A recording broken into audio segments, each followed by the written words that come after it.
Assalamualaikum warahmatullahi wabarakatuh. Waalaikumsalam warahmatullahi wabarakatuh. Baik ya, sebelum perkuliahan dimulai kita berdoa terlebih dahulu.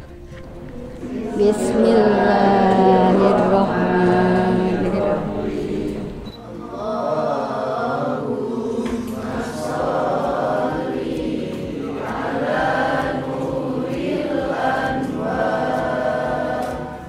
Baik ya, para mahasiswa, hari ini kita lanjutkan pertemuan kita di minggu kemarin ya.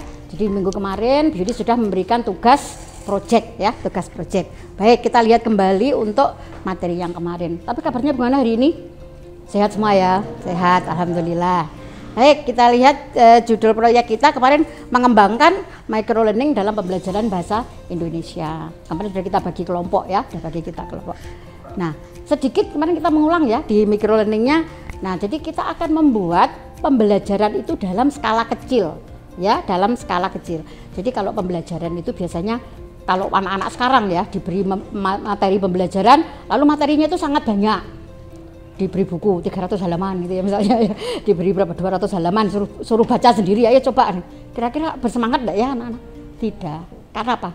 Anak-anak kekuatan sekarang itu berbeda ya belajarnya dibandingkan dengan dulu gitu ya. Nah, jadi kita akan membuat pembelajaran dalam skala kecil ya, dalam skala kecil ya. Terus juga ini hasil riset kemarin kan. Jadi mengapa kok kita sekarang itu pakai micro learning? Karena 58% pembelajar itu lebih memilih sumber online untuk memenuhi kekurangan informasi. Jadi mereka anak sekarang itu apa kan buka itu ya.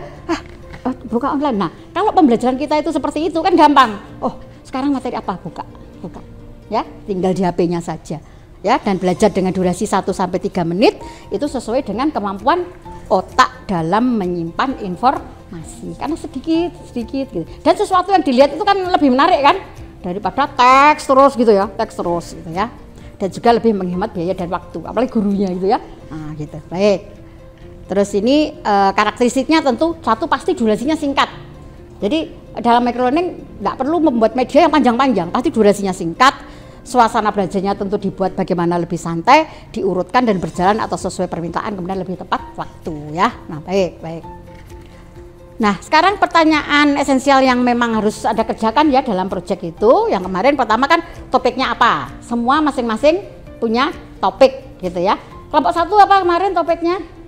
Kelompok 1 membuat teks prosedur. Nah, ya. Jadi itu satu topik atau satu TP. Nah, kemarin Billy juga sudah menyuruh untuk materinya apa saja kan, mengembangkan materinya dulu. Ya, materinya dulu. Kelompok 2 apa? Kelompok 2?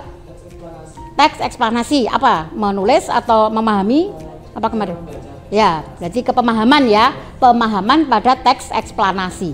Nah, jadi itu satu skop kecil. Nah, nanti micro learning seperti apa ya? Kelompok 3 teks visual. Apanya teks visual kemarin yang kita bahas? Memahami teks. Iya, berarti memahami gagasan pokok dalam teks visual. Nah, nanti seperti apa medianya supaya anak-anak cepat paham gitu ya. Kelompok 4 teks eksposisi. Menulis atau menulis ya. Ya, menulis teks eksposisi ya. Kelompok 5 hari ini kita melanjutkan pada langkah yang ini ya. Jadi Anda melanjutkan penyusunan micro learning ya. Setelah itu nanti kelompok bisa mempresentasikan. Terus jangan lupa nanti ditambahkan, kalau sudah jadi, lah cara mengajarkan ke anak-anak itu seperti apa? Diapakan itu, ya micro learningnya? Apa disuruh memahami dulu, ya? Atau itu sifatnya interaktif? Nanti misalnya ada tugas yang harus dikerjakan melalui micro learningnya, gitu ya? Nah, tuh. Lanjut. Kemudian kita merancang proyeknya ya, kita merancang proyek kemarin juga sudah kita lakukan. Jadi dilakukan secara berkelompok, sudah ada 12 kelompok karena yang kita bahas itu adalah mulai kelas 7, 8, 9. Masing-masing kelompok membahas satu semester gitu kan.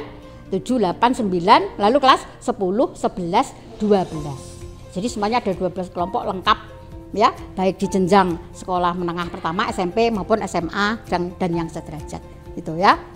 Nah, terus produk kemarin sudah juga Anda kembangkan ya di kelas, ya di luar kelas atau di lab ini gitu ya. Dan sesuai dengan ini ya timelinenya. Jadi kemarin minggu pertama apa yang sudah kita lakukan, kedua, ketiga. Nah, sekarang kita proses ya. Jadi kita proses mengembangkan, menyelesaikan micro learningnya.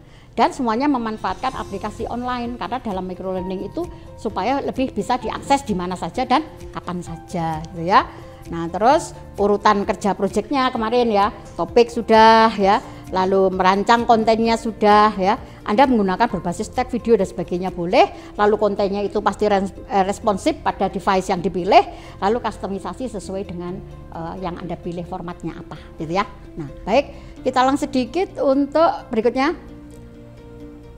Nah ini ya prosedurnya kemarin ya, membuat topik ya, kemudian merancang kontennya, lalu memastikan bahwa konten itu responsif pada device yang dipilih dan kustomisasi sesuai dengan format yang dipilih ya. Nah, baik. Terus lanjut.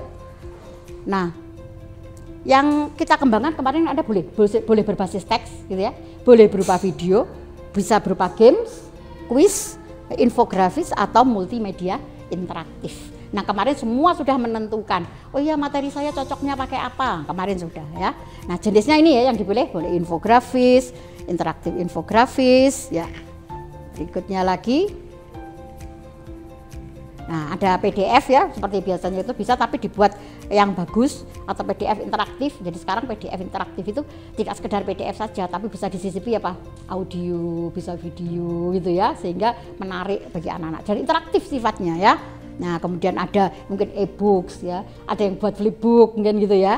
Kemudian video animasi, kemarin juga ada yang membuat ini ya, kemarin video animasi. Baik, terus atau whiteboard animation atau kayak text based animation ya bisa.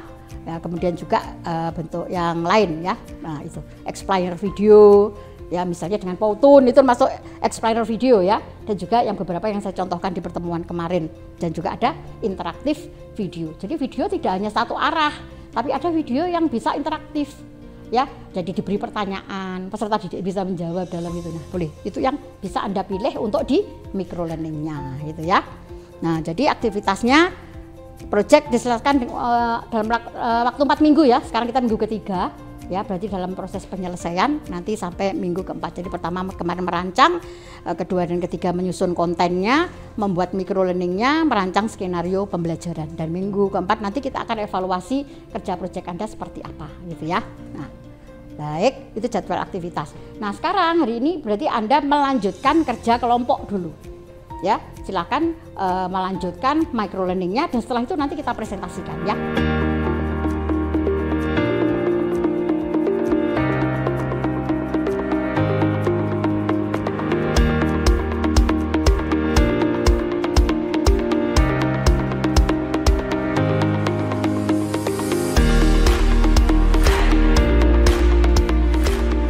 Baik, silakan kelompok 1 untuk mempresentasikan hasil kerja kelompok ya. Baik, silakan.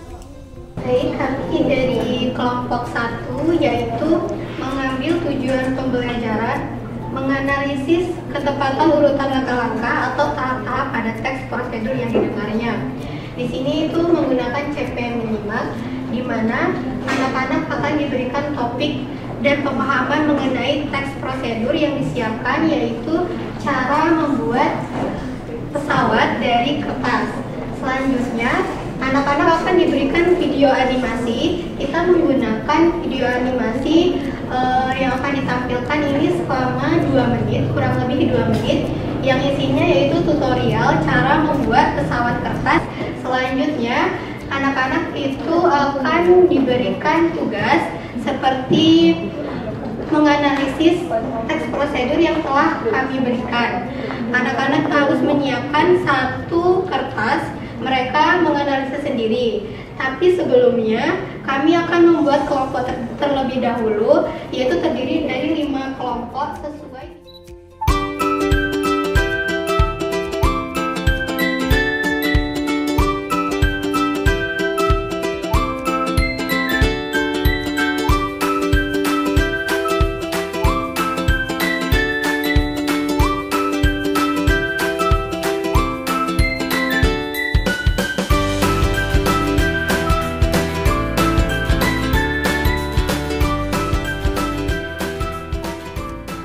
Silakan untuk pembelajarannya nanti bagaimana langkah-langkahnya? Ini ditayangkan dulu atau bagaimana? Enggak, Jadi langkah-langkahnya kita memperkenalkan dulu dari kelompok 1. Selanjutnya itu kita memberikan pemahaman dulu.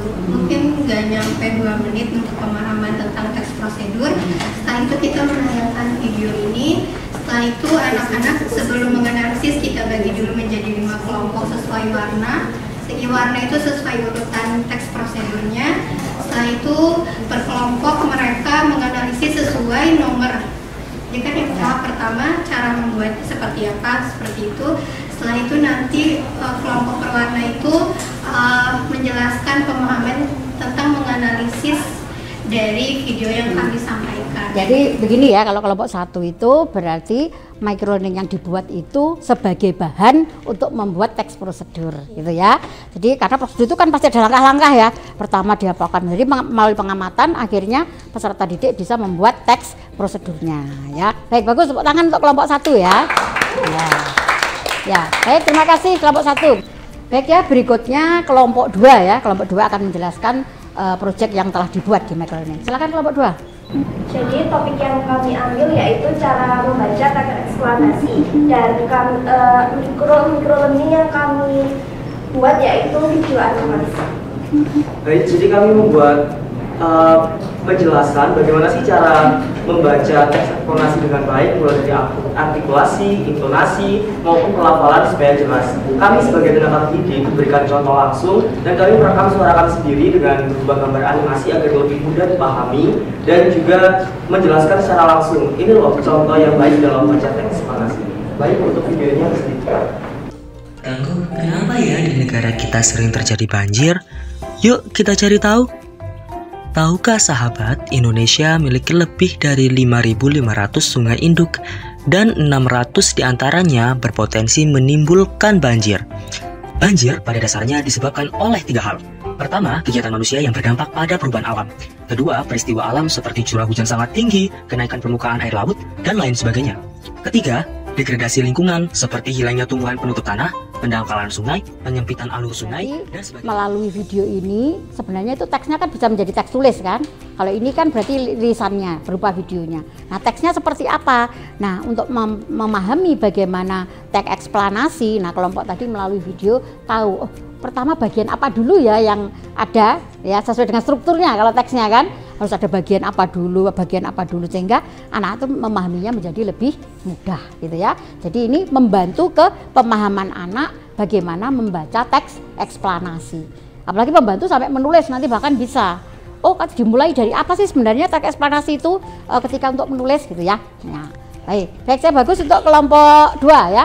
Baik, terima kasih. Ya. Kami dari kelompok 4 akan mempresentasikan video yang sudah kami buat yaitu teks eksposisi yang mana video ini kami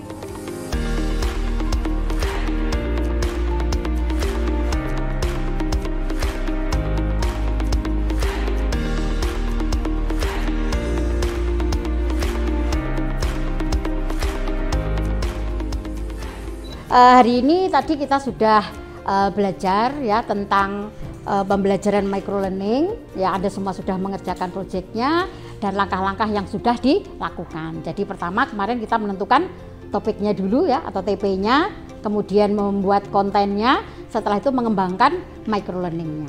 Jadi fungsinya itu bermacam-macam, tapi tujuannya adalah semua membantu ke anak-anak bagaimana memahami dengan baik ya materi-materi yang dipelajari di sekolah untuk mata pelajaran bahasa Indonesia. Nah, baik, berarti tugasnya menyelesaikan itu dulu ya, microlearningnya supaya sampai bagus gitu ya. Baik, begitu ya pertemuan kita hari ini. Baik, kita tutup dengan doa.